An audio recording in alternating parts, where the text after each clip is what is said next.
Hey, welcome back, everyone, to the Level Up podcast. We learn how to go from agent to entrepreneur, and we've got kind of a solo episode here today. We have no guest, and so Greg is off the chain. He is there's no one else to interview. It's me basically picking Greg's brain on whatever we feel like talking about. There's a couple things that we're going to get into on this particular one, but it all revolves around the idea of what are people looking for out of us as a leader? So whatever kind of team we plan on building, whatever kind of organization we want to build, people are looking to us for certain things, and those things depend on what kinds of commission splits that we're paying out, and there's kind of a balance that we're trying to strike there. So first of all, kind of what, Greg, before we jump into all the specifics, what was it that kind of triggered this? What's been on your mind lately? What triggered this thought is there's so many people out there building teams, and whether it's a team, a company, a brokerage, just building an organization where they're wanting to provide services to real estate agents and then build production based on that strategy. So it's just, we all know that it's a very popular thing. I think it's a trend, but it's more than just a fad. In other words, I thought at one time it was a fad and it was going to come and go, but it's definitely going to stick around, and it's just continuing to trend. And as I see technology companies and the advances in technology that we're experiencing, it's making it easier to build a team. Okay. Mm-hmm. Yet at the same token, I don't think that those technologies that you might add to a team are going to be ultimately what's going to attract good talent, or more importantly, retain good talent. I think there's other value that you have to bring as an owner or a team leader, whatever you may want to call it, to your team in order to get them to produce at a high level and stick with you for the long run. So I just see that that's probably a dialogue, a conversation that we need to be having. It's like, what in the world what is the value of leadership? Because quite frankly, you see companies out there. I mean, I saw an email where they'll give you 100% commission split. And I'm like, okay, well, it's great, fantastic business model. Right. But the person who created that business model and is promoting that, I'm thinking, okay, either they've got to be making money on ancillary businesses, right? They're going to make sure that you hire their title company or their attorney or whatnot, and they get some sort of, I won't call it a kickback. Let's just say they're RESPA compliant and they figured out how to monetize it. And that becomes, but that's not a value, right? That's a value to them. It's not a value to the agent. Right. So they're like, I'll give this away because we have and we won't provide any services. Well, that's becoming more and more common, and I'm not sure if it's that the new breed of leaders that are coming in are disconnected with what values they can offer, or if they really think that that's an ultimate way to millions, over in the future. But I believe that that leadership has value, and I think there's a lot of confusion as to what that value is. Yeah, 100% agree, and that assumes. That kind of 100% brokerage model just kind of assumes that agents are going to do what they do and that there is no value in leadership, that there's no way to kind of get them to produce differently. They're going to be on their trajectory, so let's figure out a different way to make money off of what they're going to do anyway. Now, there's absolutely a segment of the agent population that they're going to do what they're going to do, and you're not going to change that, and that is fine, but that's not everyone. I don't even know that it's most agents. I think most agents, if you plug them into a leadership structure, are going to perform differently than they would when left to their own devices. So I think there's a very nice sizable chunk of the agent population that'll respond to leadership, and they'll do more, they'll do more deals to generate more business, more commission if they're put in the right leadership structure. The only question is, what's the balance? And that's what we're going to talk about a little bit today, especially from the perspective of the person jumping into leadership or is already in leadership and trying to figure out, okay, how do I retain, how do I attract, and then how do I retain good people and strike that balance between what do they want and what still flows to my bottom line. So what are the few things that jump out to you when you think about leadership and what a team leader or a broker brings to the agents? What are some things that you believe agents expect out of us? Wow. Oh, now that's a different question. So what they expect in the beginning is totally different than what they end up expecting in the end if the leader's really doing a great job, right? Oh, so when I'm going to answer the question a little different, but we're going to circle back to this. Don't forget that one because that's important. So what do I believe they want from us that they are not telling us. And the reason they aren't telling us is because they didn't know that they could get it. Okay. See, that's the difference. It's like, see, what they want from us consciously is, well, I want leads. And Yeah. I want to be, and some of them want leads, some of them want training, some of them want to be part of a tribe, right? But at the end of the day, usually somebody a company or a leader that's going to retain them usually gives them that and so much more. Now, what is that? What is that ultimate thing that you can deliver to people that are following you? And we kind of used this word a little earlier. You can be a part of their transformation. Mm-hmm. And now I didn't say transforming from a good agent to a great agent. I didn't say transforming from making a little bit of money to making a lot of money. No, none of that's insignificant. I said being a part of transformation in all areas of their life, period. And how are you going to impact people who are following you and your team in all areas of your life is by being an example of someone that's living that life where they're either balanced or they're masters of counterbalance. They're constantly striving for more. They're positive. They're growing. Like the leader themselves needs to be doing that. And then all of a sudden, people like to be around people that do that. So I think ultimately, I say as a leader, I feel like I'm doing a good job when I wake up in the morning and my goals are actually their goals. Like, in other words, when I wake up and I'm not asking myself, how much money am I going to make today? But I wake up and ask myself, how much money can I help them make today? Right. So ultimately, they don't know that, okay, I need to find a leader that's going to wake up and say, how much money can I help them make today? They don't know that. So to attract them in the beginning, there might be other things like, holding them or coaching, some Mm-hmm. sort of training program, back end systems. We know all of those, processing, assistance, leveraging marketing. All of those things are what people want, but that's not ultimately what they end up staying for. They Yeah. stay because they want to be a part of the tribe because it's something bigger than all of those systems that we just discussed. That's really good. And yeah, and I think you're exactly right. People come for one thing and they stay for the other, and that's that way in a lot of sales. Any time, whether it's recruiting or whether it's selling, the actual product or service.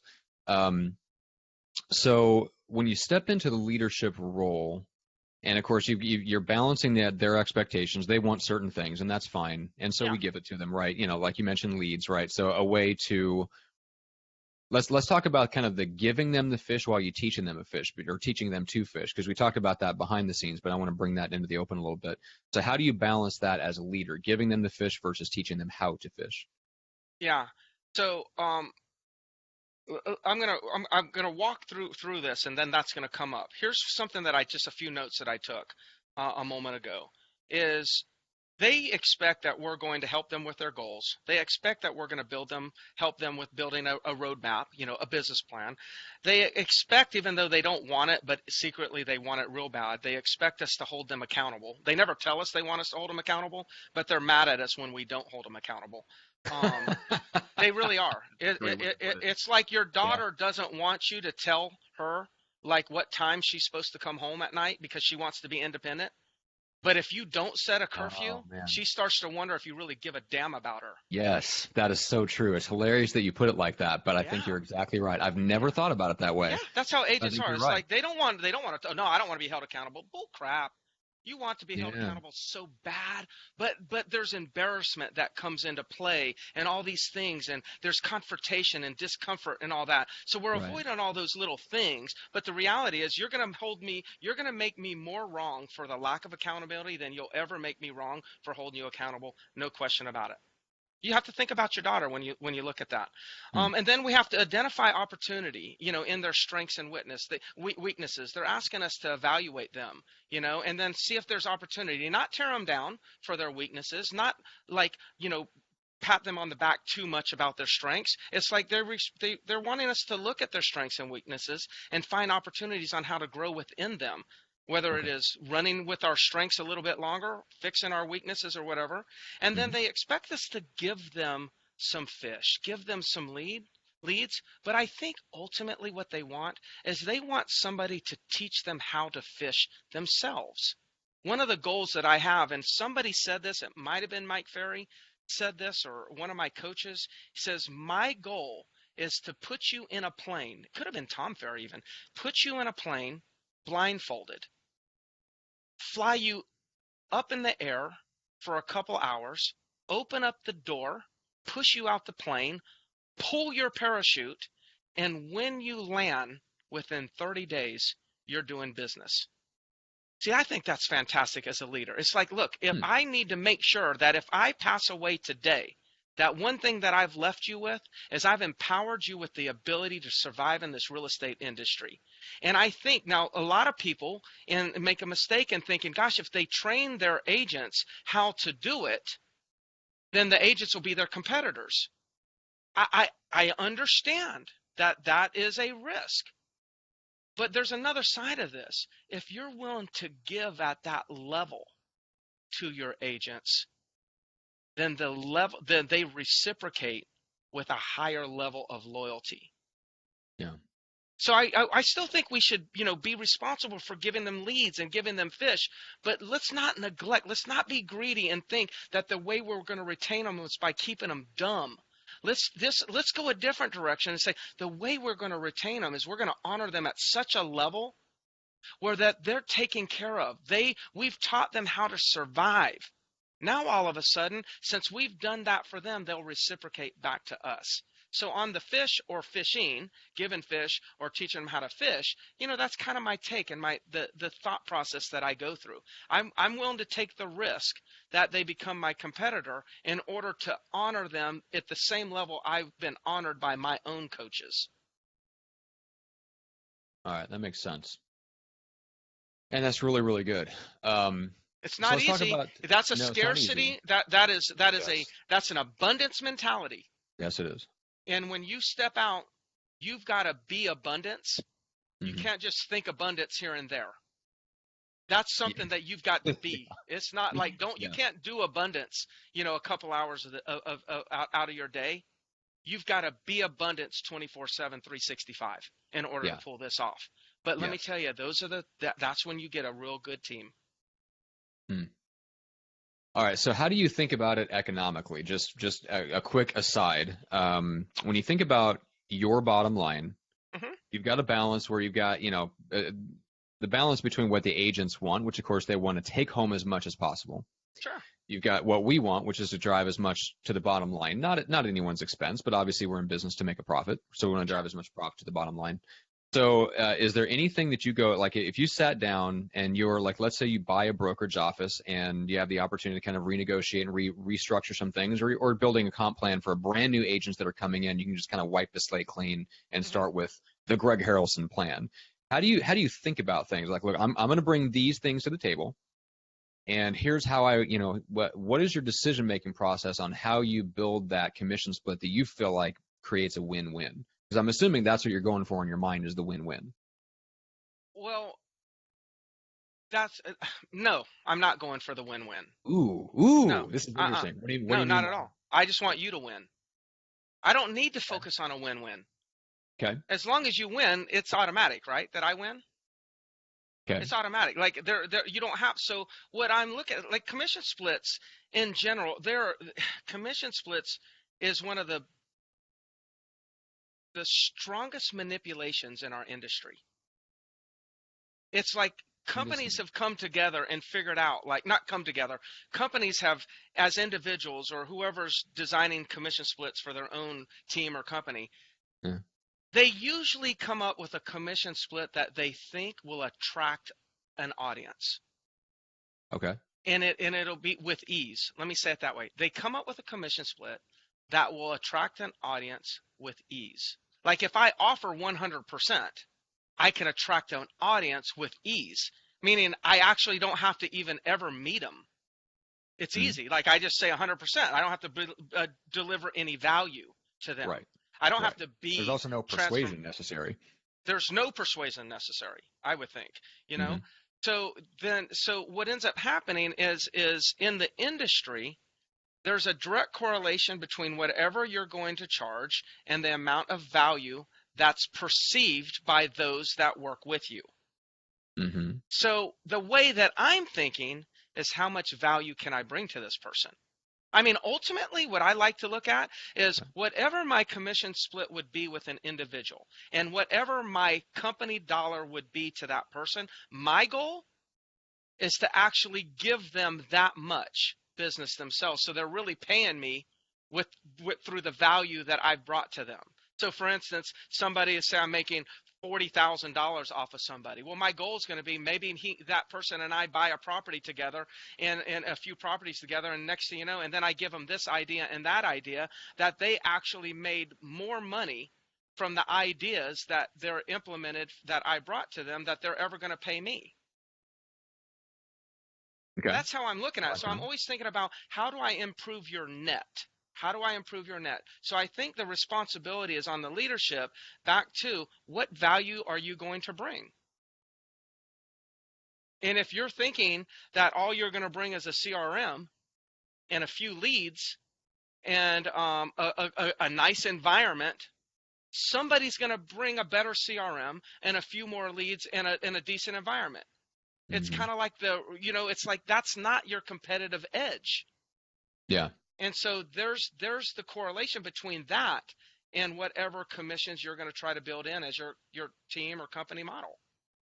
I don't know if I answered your question, but that is that's where I go. I Yeah. really think about it. It's all to me about the value. If somebody asks me, well, what commission split are you going to give me?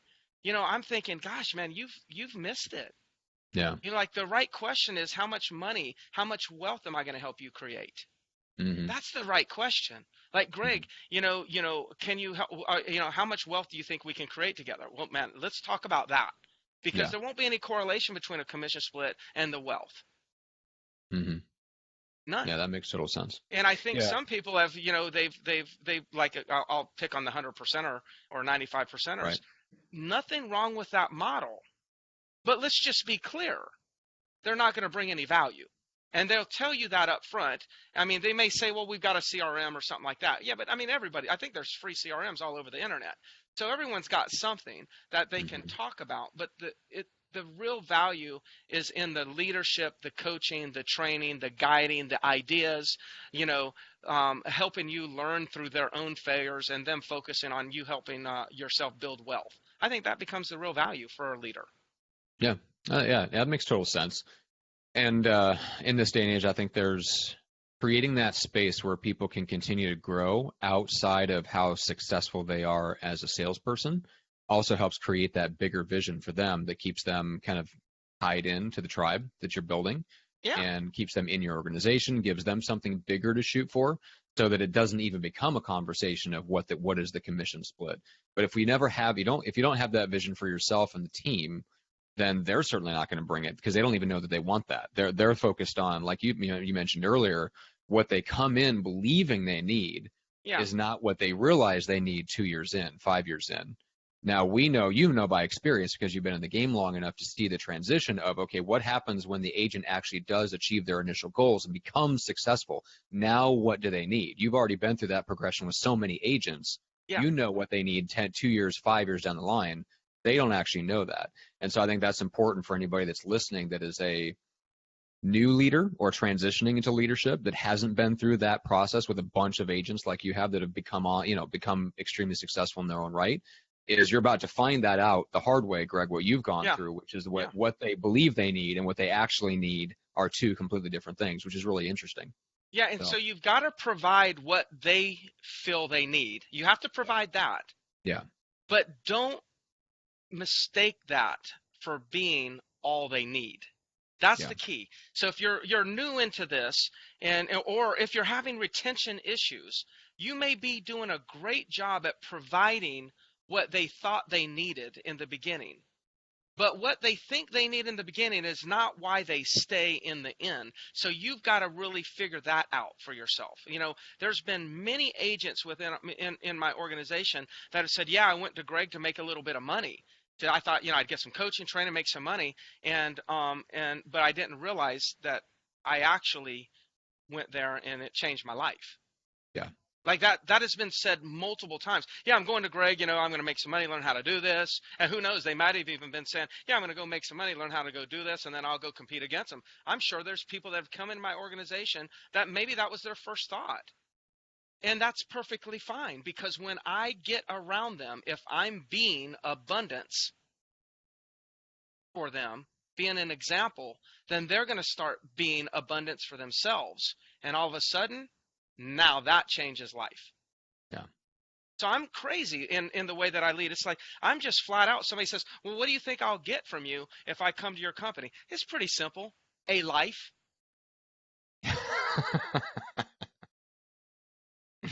Yeah. Yeah. That's awesome. I mean, the